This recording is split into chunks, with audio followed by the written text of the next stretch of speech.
नमस्कार दोस्तों, मैं गुरुचरण शर्मा, नियोजित माध्यमिक अंग्रेजी शिक्षक।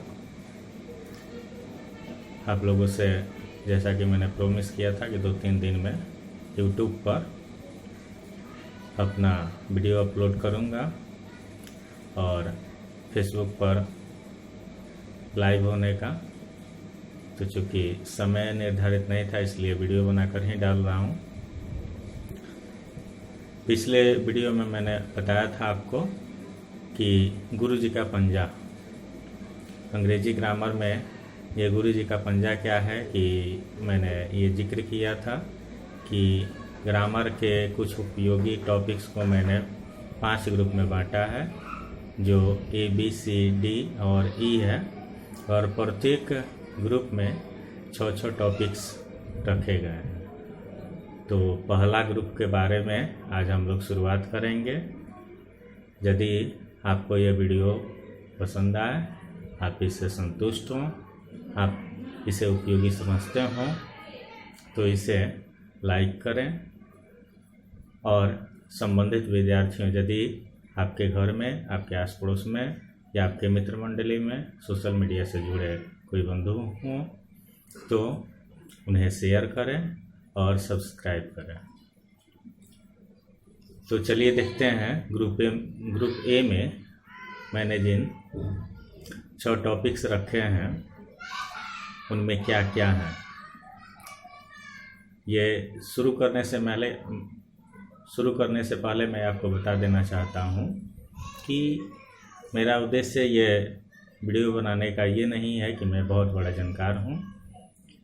ग्रामर का एक कॉन्सेप्ट होना चाहिए जिससे हमें बहुत बल मिलता है अंग्रेजी भाषा को सीखने के लिए। इसलिए अपने अनुभव के आधार पर मैंने सिर्फ एक कॉन्सेप्शन बनाने का इस वीडियो के जरिए प्रयास किया है। आइए देखते हैं ये कौन कौन से टॉपिक हैं।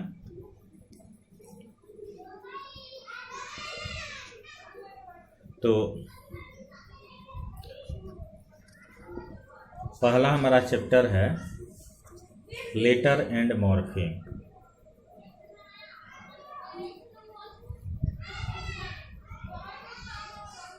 लेटर, जैसा कि आप सभी जानते हैं कि अंग्रेजी में भाषा को 3 तरह से हम व्यक्त करते हैं।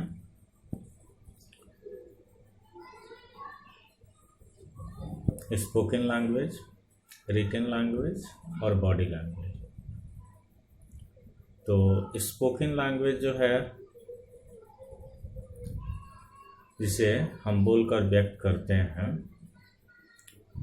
तो उसका जो स्मॉलेस्ट यूनिट होता है वो साउंड होता है। और जो रिटन लैंग्वेज है ये सिंबॉलिक होता है।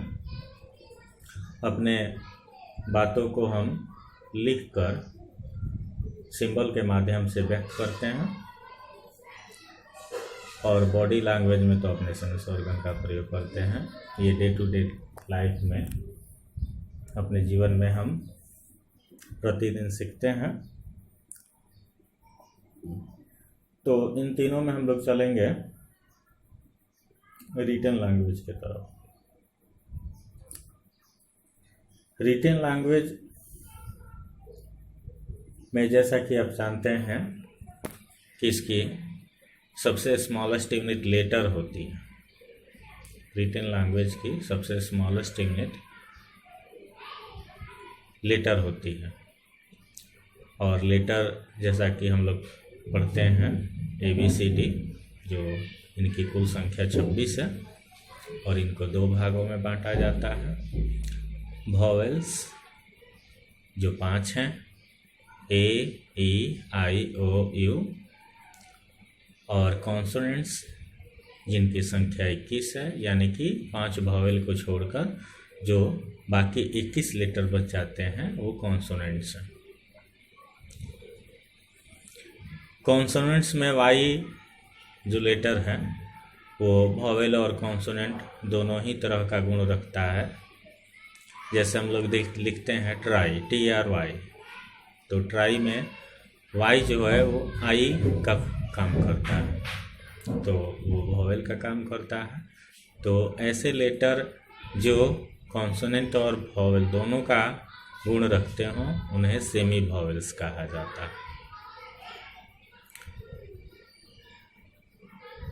हिंदी में जो अक्षर हैं, वर्ण हैं, उनका लिखित और उच्चारण एक सिंबल का एक ही उच्चारण होता है, लेकिन अंग्रेजी में ऐसा नहीं है। अभी हम लोगों ने देखा कि जो ए से जेड तक 26 लेटर्स होते हैं उसमें 5 वॉवेल होते हैं। तो वॉवेल्स 5 ही हैं, लेकिन क्या 5 से ही हम अपनी भाषा को व्यक्त कर पाते हैं? तो इसका जवाब होगा नहीं। तो अंग्रेजी में 24 कॉन्सोनेंट साउंड हैं और 20 वॉवेल साउंड्स। अब ये सुनकर चौंकने वाली बात नहीं है, ऐसे ही है स्पोकन लैंग्वेज का क्षेत्र हो जाएगा। लेकिन जानना जरूरी है दोनों में डिफरेंस कि वॉवेल लेटर्स जो 5 हैं और वॉवेल साउंड्स जो 20 हैं, कॉन्सोनेंट लेटर जो आप जानते हैं 21 हैं, और जो कॉन्सोनेंट साउंड है वो 24 है। तो इसको हम दिखाएंगे।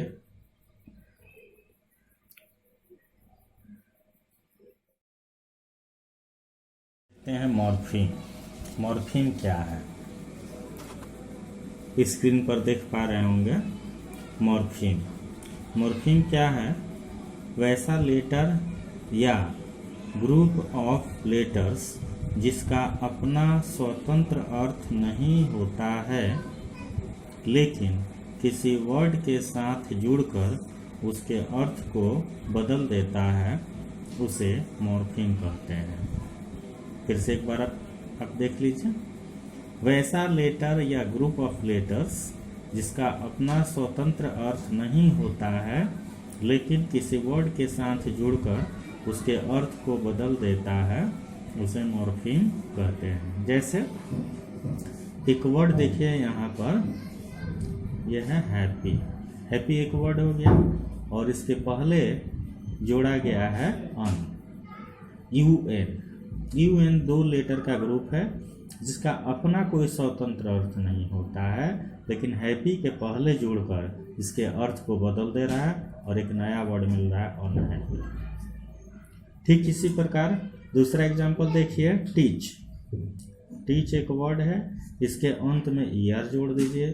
ER, E और R 2 लेटर का ग्रुप है और इसको जोड़ने से टीच में ER जोड़ने से बन जाता है टीचर। इस प्रकार हम देखते हैं कि मॉर्फीम, इसमें देखेंगे कि अन का कोई अपना स्वतंत्र अर्थ नहीं है, ER का अपना कोई स्वतंत्र अर्थ नहीं है, लेकिन ये किसी वर्ड के पहले या बाद में जोड़कर इसके अर्थ को बदल देते हैं।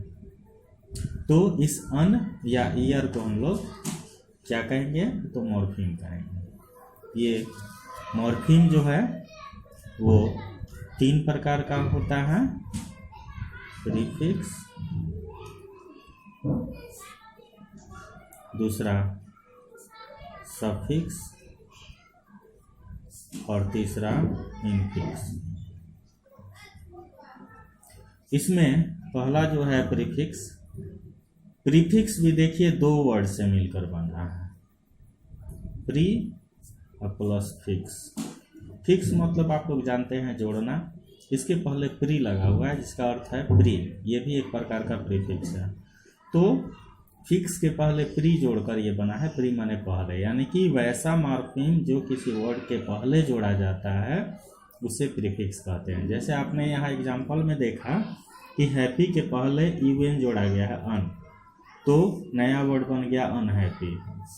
तो इस अन को ही हम लोग प्रीफिक्स कहेंगे। अनहैप्पी में अन को हम लोग प्रीफिक्स कहेंगे। क्यों कहेंगे? क्योंकि ये हैप्पी के पहले जोड़ा गया है। आइए देखते हैं दूसरा सफिक्स। सफिक्स जैसा कि आप देख रहे हैं कि दो वर्ड से ये भी मिलकर बना है, सफ प्लस फिक्स। तो फिक्स के पहले यहाँ प्रीफिक्स है सफ।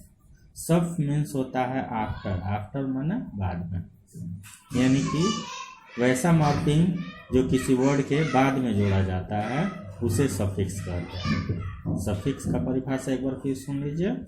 वैसा मॉर्फिम जो किसी वर्ड के बाद में जोड़ा जाता है उसे सफिक्स कहते हैं। जैसे आपने यहाँ एग्जांपल में देखा है कि टीच में ईयर जोड़ा गया है बाद में, तो बन गया है टीचर।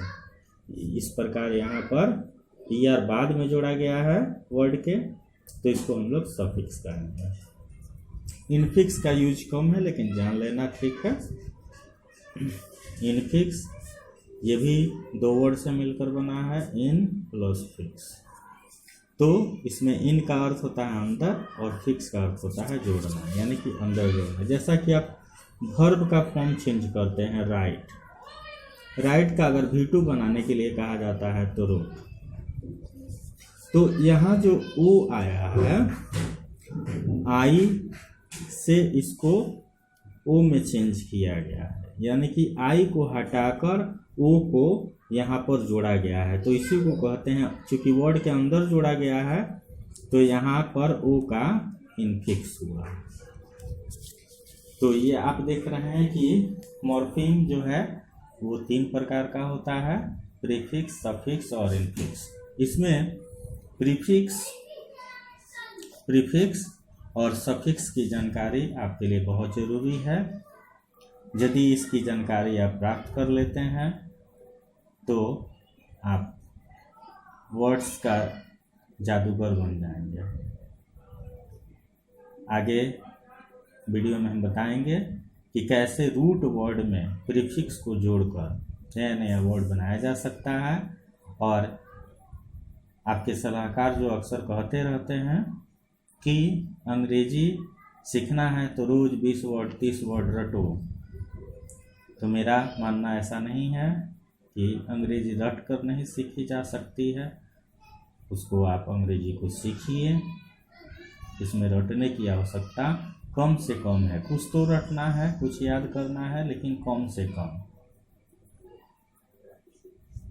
तो ये हमने अभी देखा मॉर्फिम, और इसके बाद हमारा दूसरा चैप्टर है काइंड्स ऑफ वर्ड्स।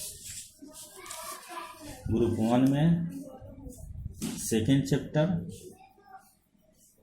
जो है वो है kinds of words. Kinds of words में आप लोगों को कुछ जो आप वर्ड्स के प्रकार देखे हैं और कुछ जो होना चाहिए लेकिन अक्सर किताबों में इसका उल्लेख नहीं रहता है, आवश्यकता अनुसार मैंने 1-2 इसका वर्गीकरण बढ़ाया है। अच्छा लगे तो इसको अपने जीवन में उतारिए। काइंड्स ऑफ वर्ड्स में हम लोग पहले जान लें कि वर्ड्स क्या है। तो लेटर्स के मीनिंगफुल ग्रुप को वर्ड्स कहते हैं। लेटर का समूह है, उसका अर्थ निकलता है तो उसको हम लोग वर्ड कहेंगे। जैसे कहते हैं काउ, COW, इसका एक अपना अरेंजमेंट है कि C पहले लिखते हैं, तब O लिखते हैं, तब W, और ये तीनों मिलकर एक वर्ड बनता है जिसका एक मीनिंग है कि काऊ एक प्रकार का एनिमल है। तो काइंड्स ऑफ वर्ड्स में हम लोग जानते हैं कि इसका प्रकार कितना है। तो सबसे पहले ये हम आपको बताएंगे simple word. Simple word simple word क्या है, जैसा कि मैंने पहले ही बताया कि कुछ ऐसे वर्गीकरण हम करेंगे कि जिसकी आवश्यकता है लेकिन ये किताबों में इसका उल्लेख नहीं रहता है। तो इसी तरह का ये है सिंपल वर्ड। तो सिंपल वर्ड कैसा वर्ड है? तो वैसा वर्ड जिसका खंड या टुकड़ा नहीं किया जा सकता, उसके खंड या टुकड़ा का कोई अर्थ नहीं होता है, तो वैसे वर्ड को हम लोग कहेंगे सिंपल वर्ड। जैसे काऊ लिखते हैं, काऊ को खंड करेंगे तो इसका कोई अर्थ नहीं निकलेगा। दूसरा प्रकार हम रखेंगे कॉम्प्लेक्स वर्ड। इसका भी उल्लेख ग्रामर में नहीं है कहीं, लेकिन मैंने आवश्यकता अनुसार इसको बनाया है। कॉम्प्लेक्स वर्ड किसके लिए बनाया? जैसा कि अभी आपने देखा यहाँ पे अनहैप्पी, किसका दो खंड हो रहा है, अनहैप्पी, जो प्रीफिक्स सफिक्स के माध्यम से बन रहा है, टीचर या अनहैप्पी, इस तरह के वर्ड्स को जिसको खंड कर सकते हैं हम लोग और उसके एक ही खंड का अर्थ है, तो ऐसे वर्ड्स को हम लोग कहेंगे कॉम्प्लेक्स वर्ड। और तीसरा कंपाउंड वर्ड। कंपाउंड वर्ड क्या है कि वैसा वर्ड जो दो या दो से अधिक वर्ड्स को जोड़कर बनाया जाता है। ध्यान से सुनेंगे, कंपाउंड वर्ड वैसा वर्ड जो दो या दो से अधिक वर्ड्स को जोड़कर बनाया जाता है।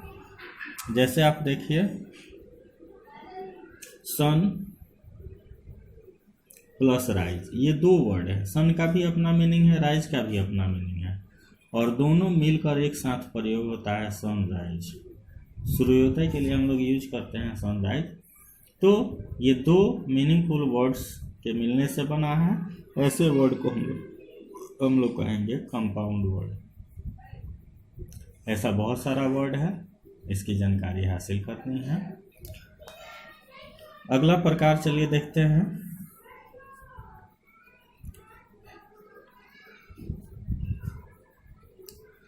सिनोनिम्स क्या है?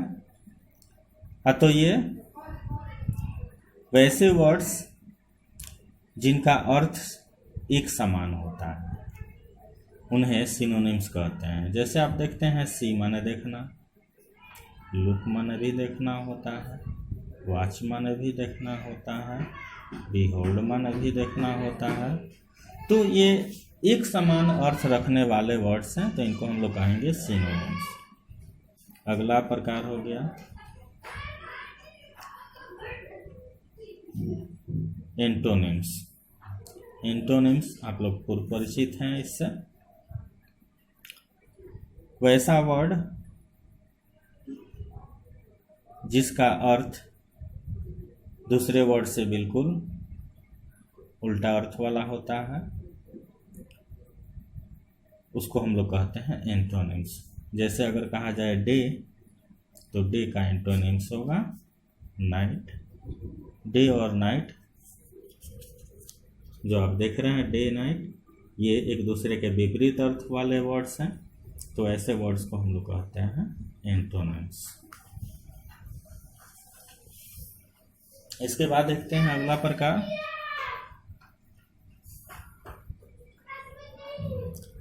होमोनिम्स। होमोनिम्स क्या है भाई? तो होमोनिम्स को खंड करेंगे तो इसका दो खंड निकलेगा, होमो प्लस निम्स। तो होमो मीन्स होता है अलाइक, माने एक समान। होमो मीन्स अलाइक, एक समान। अनिम्स माने होता है वर्ड, यानी कि एक समान। वैसे वर्ड्स जो फॉर्म में एक समान होते हैं उन्हें होमोनिम्स कहते हैं। जैसे आप देखते हैं कि लिखा जाए डेट।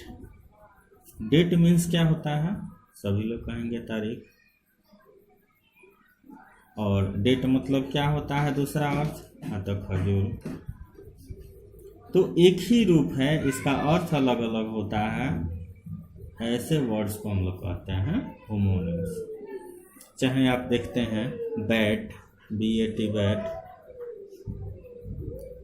बैट माने बल्ला, और इसी बैट का मीनिंग होता है चमगादड़,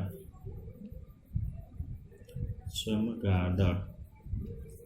तो यहाँ देखते हैं कि सेम फॉर्म है लेकिन इसका मीनिंग अलग अलग है, तो ऐसे वर्ड्स को हम लोग कहते हैं होमोनिम्स। अब ये देखते हैं अगला प्रकार, होमोफोन्स।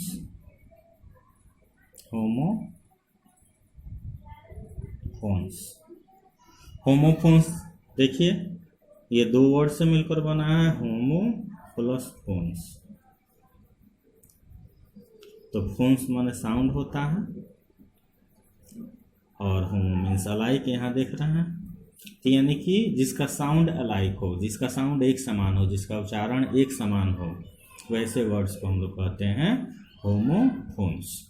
जैसे आप देखते हैं सी, इसको भी पढ़ते हैं हम लोग सी, और इसको भी पढ़ते हैं हम लोग सी, तो दोनों का उच्चारण जो है वो एक समान है, तो ऐसे वर्ड्स को हम लोग कहते हैं होमोफोन्स।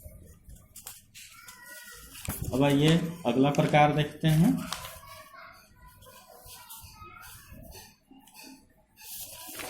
ये था आपका 7वां। उसके बाद देखते हैं 8वां,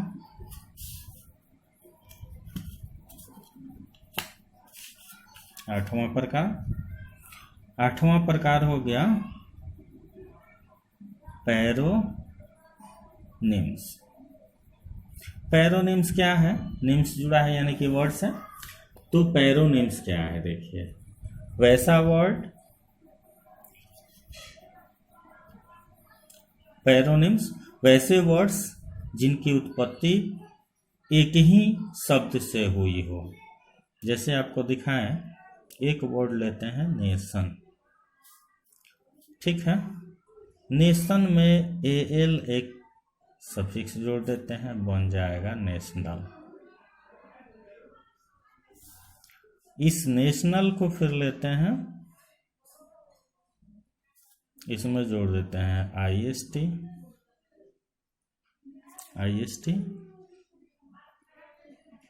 ये बन गया नेशनलिस्ट। फिर नेशनल लेते हैं, इसमें जोड़ देते हैं ISM, बन जाता है नेशनलिज्म।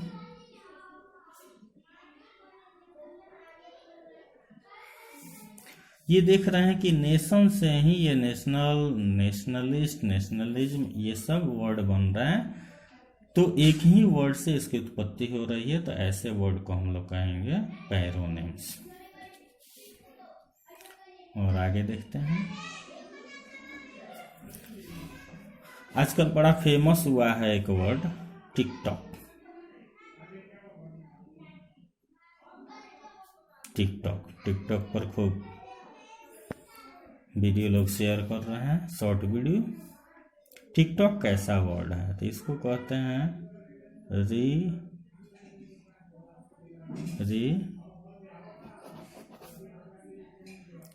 रीडुप्लीकेट।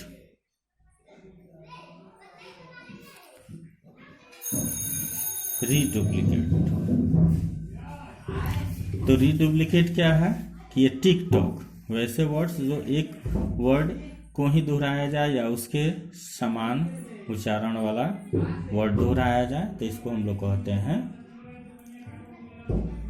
रीडुप्लीकेट्स। जैसे टिकटॉक है। फिर आगे देखते हैं, चलिए,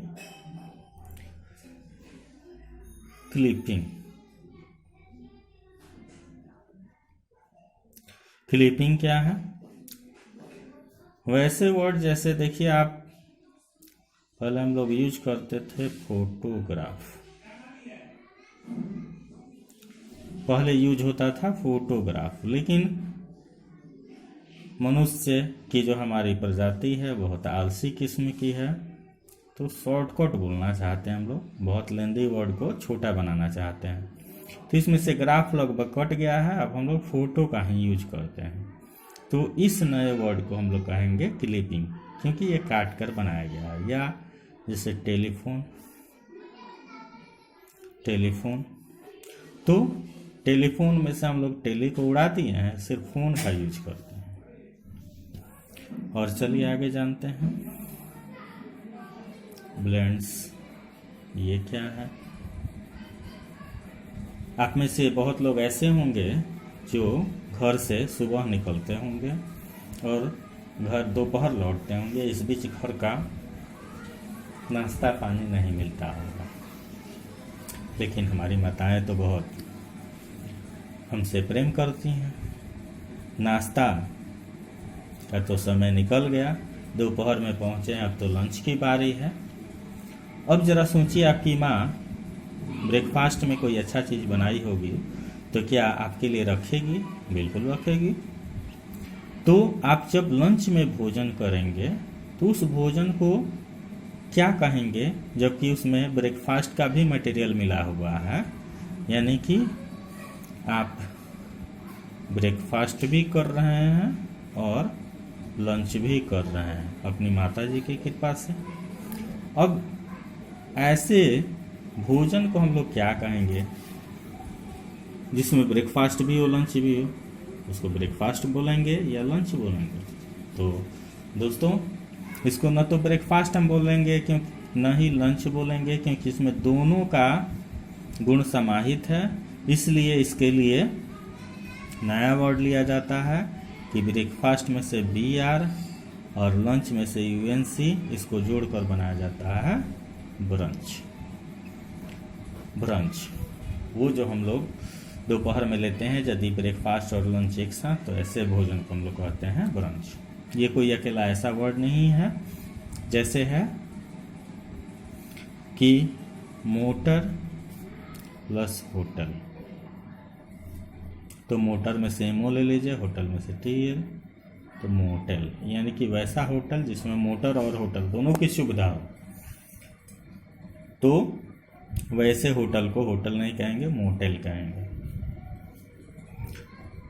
लास्ट वर्ड एक प्रकार हम लोग देख लें, एक्रोनिम्स। एक्रोनिम्स क्या है कि बहुत सारा एब्रिविएशन का हम लोग प्रयोग करते हैं, संक्षिप्त नाम का, जैसे वीडियो। तो ये पहले ऐसे लिखा जाता था, इसके हर एक लेटर के अंत में फुल स्टॉप दिया जाता था। अब ये वीडियो को एक वर्ड मान लिया गया है और इस ऐसे वर्ड को हम लोग कहते हैं एक्रोनिम्स। जो एब्रिविएशन थे जिनका नाम प्रचलित है, वैसे वर्ड्स को हम लोग एक नया नाम देंगे, एक्रोनिम्स। तो दोस्तों, ये 12 प्रकार का आप लोग वर्ड्स का प्रकार देखे। अपने तरफ से मैंने लगभग सभी पक्षों को आपके समक्ष रखने का प्रयास किया है। यदि आपको अच्छा लगे तो इसको लाइक करेंगे, शेयर करेंगे, सब्सक्राइब करेंगे। ये देख लीजिए एक बार फिर से कि वर्ड्स के प्रकार में सबसे पहले हम लोग देखें सिंपल वर्ड्स, दूसरा कॉम्प्लेक्स वर्ड, तीसरा कंपाउंड वर्ड, चौथा सिनोनिम्स, पांचवा एंटोनिम्स, छठा होमोनिम्स, सातवां होमोफोन्स,